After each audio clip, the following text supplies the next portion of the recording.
Welcome back to Chow Time Pods. Your host, Red. I got a video today from Remy Renee. Shout outs to you guys for always emailing me videos. This is one of the videos that was requested to me by an emailer. Appreciate you guys. Divorces in Kentucky just collapsed by 25%. Not because couples suddenly found love again, but because the cash out game is over. For decades, divorce was treated like a jackpot. Mom walks away with the kids. Mom walks away with the check. And dad? He's reduced to a weekend visitor and a paycheck. One state just nuked its divorce rates by doing one rare thing that the rest of America would never dare. And there is a real danger that the divorce rate is going down because it's harder for women to leave. If I have my child half the time, why am I paying full support? Like I'm not even around. I'm feeding them, clothing them, taking them to school, wiping their tears, just like she is. But somehow only I have to pay up. This system don't reward fatherhood. It punishes it. Kentucky really flipped the script. They became the first state in America to pass a law making 50-50 custody the default. And the moment that happened, something incredible and honestly terrifying for some people was exposed.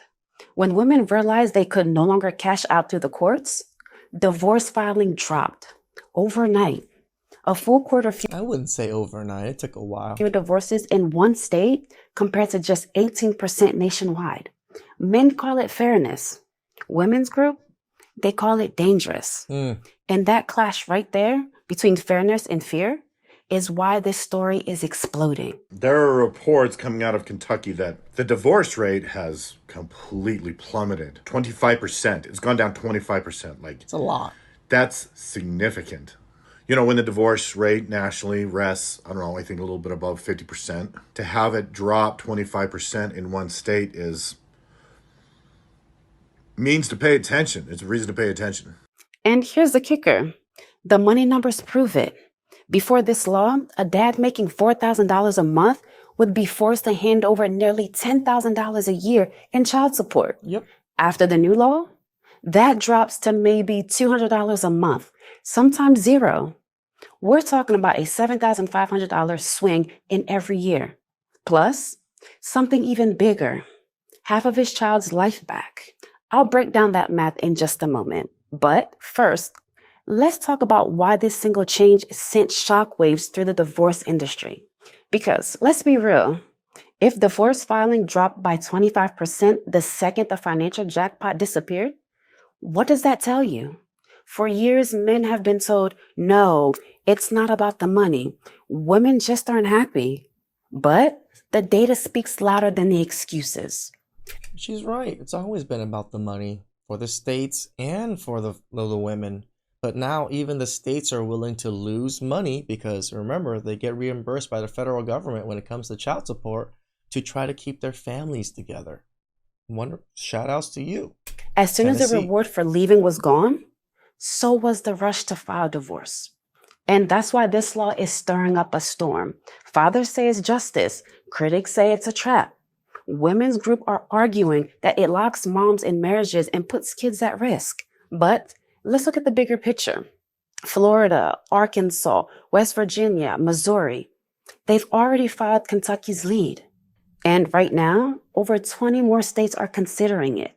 This isn't just about Kentucky. This is the beginning of the end for the divorce cash-out system.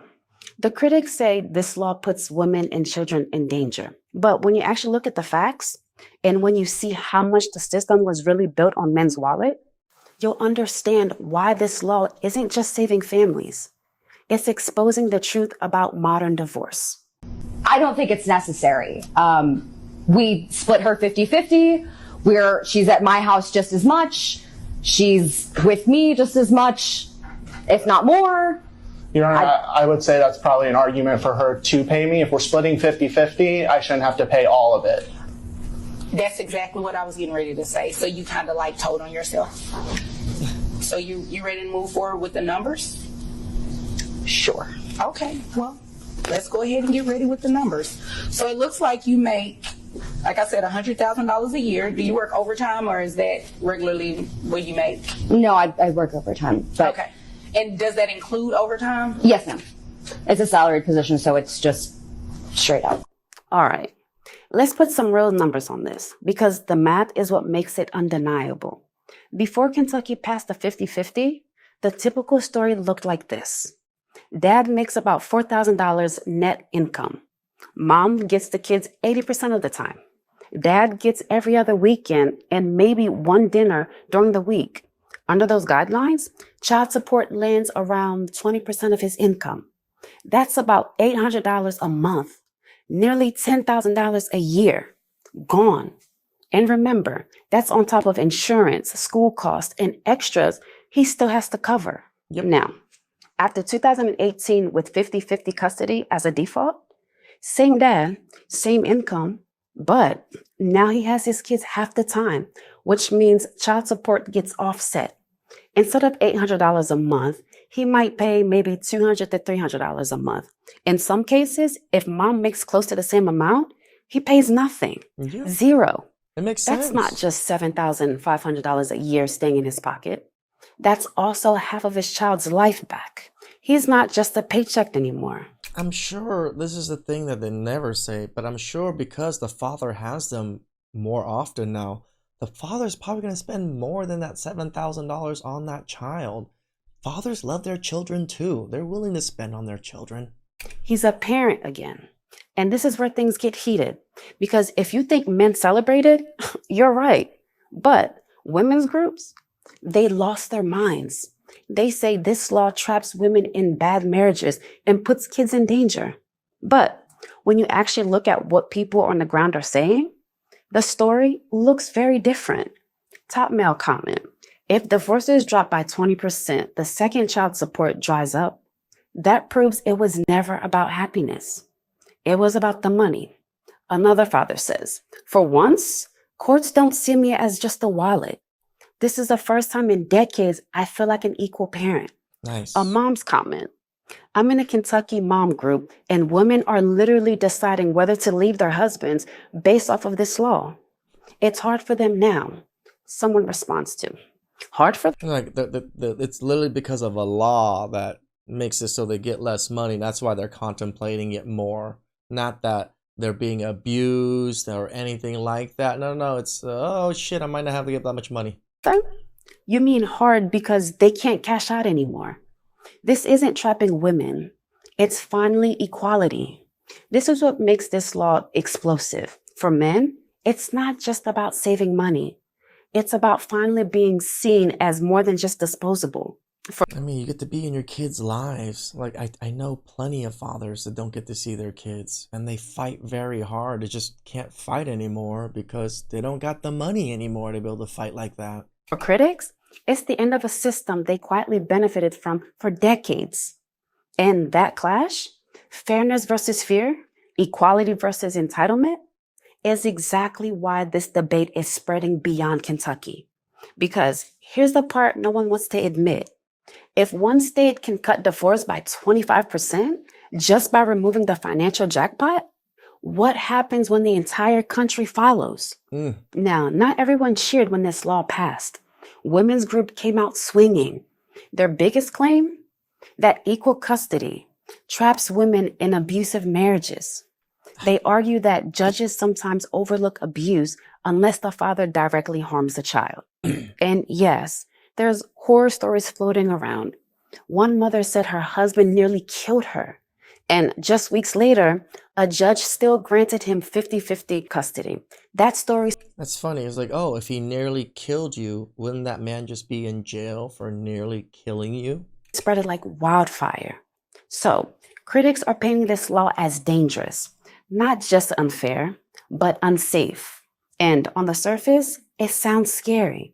But when you dig deeper, you realize something else is going on here. Exposing the gray areas. Here's the truth. A lot of what gets labeled domestic violence in family court falls into what lawyers call the gray area. Things like yelling during an argument, breaking a dish, punching a wall, even blocking a doorway. In California, smashing a glass in the middle of a fight can be treated as DV. Now, I'm not saying those behaviors are good, but should a dad lose custody of his child because he raised his voice once or broke a phone in an argument? That's exactly what used to happen. Before Kentucky's law, those gray areas claimed could tilt custody completely in mom's favor. Equal custody stopped that. Judges now start at 50-50, meaning those small ambiguous incidents don't automatically strip a father away from his children. So most of y'all know by now that I had a restraining order put on me after 4 years. That's 4 years after the first custody battle. The whole reason why I got a restraining order thrown on me was because I did videos like this. I spoke up explaining why men are giving up on their children, why, just pretty much why, because no one cares why. But if I keep speaking, enough people will start listening to where I can try and get through to some people's heads. And here's what's wild. The same people who call this law dangerous are the ones who spent years shouting about equality. But the second equality means women don't get a financial advantage. Suddenly, it's oppression. I'll show you what real equality looks like in a minute and why kids actually do better under shared parenting. But first, let's check the pulse of what people are really saying. Fathers comment, "This law saved my relationship with my kids. Before, I was a visitor. Now I'm a dad again." Nice. Mom, "This is a death of a family system. Women and children will suffer." Male response, "Death of a system? No. It's the death of your free ride." This is the core battle right now. Fathers see this law as justice, finally leveling up the court system that treated them like second-class parents. Critics see it as patriarchy, a rollback of leverage in marriage. And the reason the debate is so emotional is simple.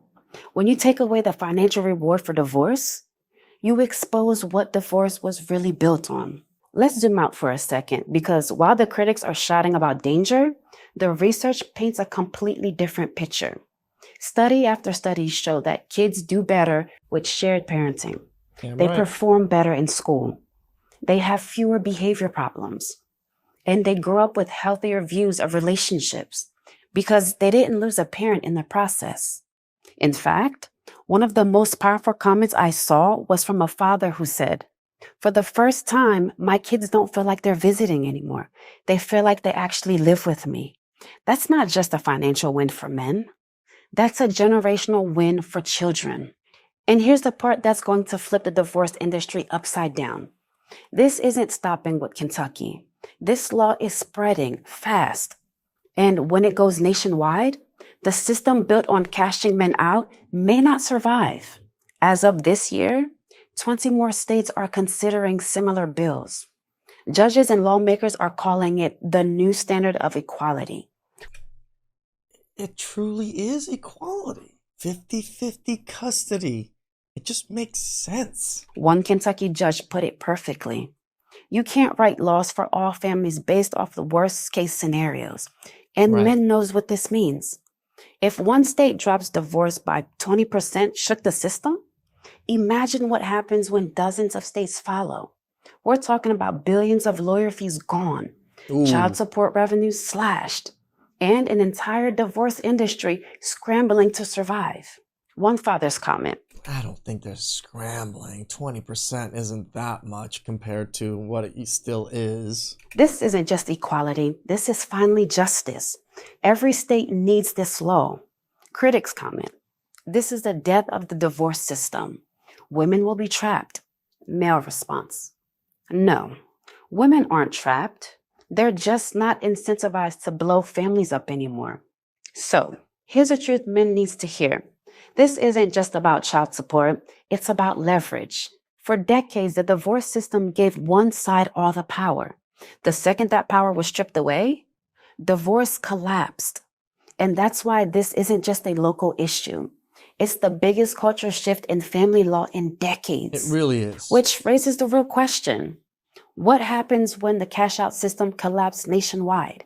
Because make no mistake, it's coming. I believe that 50-50 is best, and I believe that there should be a presumption of 50-50 if there is no abuse history, there's no violent criminal history or other criminal history that would inhibit the person to parent the child, that there is no mental health issue that is going untreated, that would impact the child negatively, that there's no drug and alcohol issue that's not being treated that would impact the child negatively, that there is no major distance geographically between the parents that would make 50-50 unrealistic, and that there hasn't been a significant amount of time passed since one parent has had contact with the child, like probably a year or more. I think if none of those are present in the case, then I think there should be a presumption of 50-50. I think it's what's best for the child. So let's connect the dots. Like the whole mental health thing. So many women have mental health and have issues going to therapy and taking so much mental health drugs. How is that never weighed for, for the fathers? One state passed a law making 50-50 custody the default. Divorce rates dropped 25%.